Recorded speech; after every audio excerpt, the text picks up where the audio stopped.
अक्सर देखा गया है कि देश की बड़ी बड़ी कंपनियां, बिजनेसमैन और ट्रेडर्स देश प्रेम से पहले अपने मुनाफे को रखते हैं और ये एक कड़वी सच्चाई है जिसको हमें कबूल करना ही पड़ेगा। उदाहरण के तौर पर दिवाली और फेस्टिवल सीजन सेल को ही ले लो। गलवान घाटी की घटना के बाद देश के लोगों में चाइना के खिलाफ आक्रोश और गुस्सा था, क्योंकि गलवान घाटी की घटना में चाइना से लड़ते लड़ते देश ने अपने 20 सपूत खोए थे।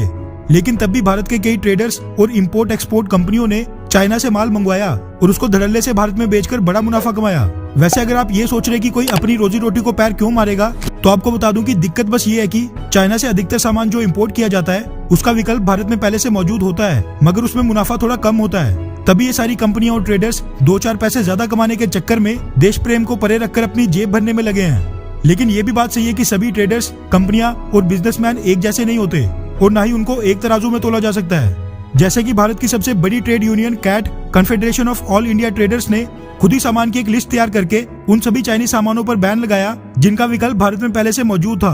और वहीं भारत में रतन टाटा जैसे इंडस्ट्रियलिस्ट और बिजनेसमैन भी हैं, जो प्राकृतिक आपदा हो या फिर मंदी या फिर बेरोजगारी क्यों ना हो या फिर भारतीय सेना की मदद के लिए आगे आना हो, कई अलग अलग तरीकों से देश को संकट की घड़ी से बाहर निकालने के लिए अपना पूरा योगदान देते आए हैं। आज जब भारत के सामने चाइना की फैलाई कोरोना जैसी महामारी का संकट आ खड़ा हुआ है, तब भी आदरणीय रतन टाटा जी और उनकी टाटा कंपनी देश की सेवा में कार्यरत है। जैसा कि हम सबको पता है कि 16 जनवरी के बाद से भारत में भी वैक्सीनेशन प्रोग्राम शुरू हो गया है, जिसमें भारतीय सरकार ने देश की 80% आबादी को कवर करने की योजना बनाई है। मगर ये सब जितना आसान लग रहा है उतना आसान बिल्कुल नहीं है, क्योंकि अमेरिका, ब्रिटेन और फ्रांस जैसे बड़े बड़े डेवलप्ड देशों को भी वैक्सीनेशन प्रोग्राम में कई दिक्कतों का सामना करना पड़ रहा है। वहीं भारत भी एक बड़ा देश है और यहाँ की आबादी 135 करोड़ से भी ज्यादा है। ऐसे में दुनिया के सबसे बड़े वैक्सीनेशन प्रोग्राम को सफल बनाने में अभी कई रोड़े आने बाकी हैं, जिसमें से सबसे बड़ा रोड़ा है कोरोना वैक्सीन की ट्रांसपोर्टेशन का, क्योंकि कोरोना की वैक्सीन आम वैक्सीन से अलग है और इसको स्टोर करने के लिए लो टेम्परेचर वाले रेफ्रिजरेटेड कंटेनर्स की जरूरत पड़ती है। और जब इनको एक शहर से दूसरे शहर में ले जाना होता है तब रेफ्रिजरेटेड ट्रक्स की। और यही चीज भारतीय सरकार के लिए सबसे बड़ी चुनौती साबित हो रही थी, क्योंकि शहरों में तो वैक्सीनेशन प्रोग्राम आराम से चल सकता है, लेकिन दूर दूर गाँवों तक वैक्सीन पहुँचाना अपने आप में एक बड़ी चुनौती है।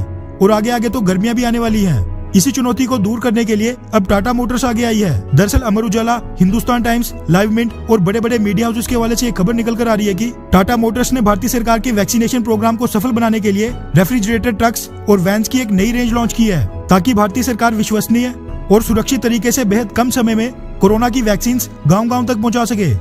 ये जो रेफ्रिजरेटेड ट्रक्स और वैन्स की नई रेंज लॉन्च की गई है, इसको कोरोना वैक्सीन की क्वांटिटी, वेट और टेम्परेचर के हिसाब से ही डिजाइन किया गया है। टाटा मोटर्स ने एक बयान जारी करके कहा है कि उन्होंने देश की टॉप क्लास रेफ्रिजरेटेड लोड बनाने वाली कंपनियों के साथ टाई अप करके ये ट्रक्स और वैन्स की मैन्युफैक्चरिंग की है। टाटा मोटर्स के commercial vehicle head mister Girish ने कहा कि जो रेफ्रिजरेटेड ट्रक्स और वैन्स टाटा कंपनी भारतीय सरकार को ऑफर कर रही है, वो क्वालिटी के मामले में बेस्ट है और इनकी ऑपरेशनल कॉस्ट मार्केट में सबसे कम है। उन्होंने कहा कि इन रेफ्रिजरेटेड ट्रक्स और वैन्स को आज के समय लॉन्च करने का मकसद मुनाफा कमाना नहीं है, बल्कि भारतीय सरकार के वैक्सीनेशन प्रोग्राम को पहले फेज से ही सपोर्ट करना है। तभी हमने इन ट्रक्स और वैन्स को गवर्नमेंट रेगुलेशंस और वैक्सीन मैन्युफैक्चरर्स की जरूरतों के हिसाब से मैन्युफैक्चर किया है। टाटा के इन रेफ्रिजरेटेड ट्रक्स और वैन्स के लॉन्च से भारत इस सेक्टर में भी आत्मनिर्भर बन जाएगा। रिपोर्ट्स के मुताबिक टाटा जो रेफ्रिजरेटेड ट्रक्स और वैन्स की रेंज ऑफर कर रहा है, वो मार्केट में बाकी विकल्पों से कीमत में भी काफी किफायती है। वैसे रेफ्रिजरेटेड ट्रक्स और वैन्स लॉन्च करके टाटा ने एक बार फिर समय रहते भारतीय सरकार को एक और बड़ी राहत देते हुए बड़ी समस्या दूर कर दी है, जो ये साफ दर्शाता है कि टाटा मार्केट में बस प्रॉफिट कमाने के लिए नहीं है, बल्कि देश सेवा के लिए भी है। वैसे आप दोनों में से किसको ज्यादा पसंद करते हैं, मुकेश अंबानी या फिर रतन टाटा जी को? नीचे कमेंट करके अपनी राय जरूर बताएं। अच्छा सुनो, चैनल को सब्सक्राइब करो, उसके बाद घंटी बजा देना ताकि अगली वीडियो आपसे मिस ना हो पाए। Thank you.